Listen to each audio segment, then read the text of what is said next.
Pinagtawanan ko at tinukso ng labis yung mga kaklase kong lalaki dahil sa sobrang takot na takot silang pumasok sa loob ng banyo ng aming paaralan.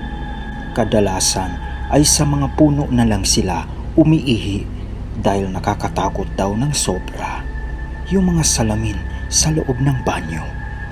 Kasi may mga nagpapakita raw ng mga kaluluwa na minsan ay kinagaya pa yung itsura nila. Ngunit iba yung mga ginagawa ng mga ito sa aktual na kilos nila sa harap ng mga salamin na iyon. Pero syempre, hindi ako naniwala sa kanila. Bilang hindi ako matatakutin, ay pinasok ko yung naturang banyo ng mag-isa at hinamon kung ano man yung meron sa mga salamin na iyon. At di nagtagal ay lumabas na yung mga kagaibang refleksyon ko sa 4 na salamin. Yung una ay patay na anyo ko. Yung pangalawa ay pugot yung ulo.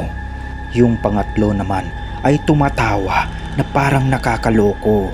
Pero yung sa huli, yung sa ika-4 na refleksyon ko sa salamin ay labis na sindak ang aking naramdaman at hindi ko na to nakayanan pang tignan.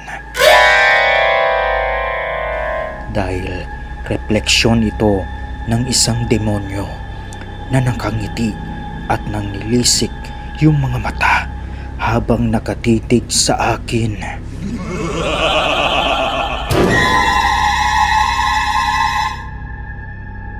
Sa sobrang takot na nadarama ay mabilis kong nilisan ang naturang banyo at hindi na bumalik pa rito magmula noon.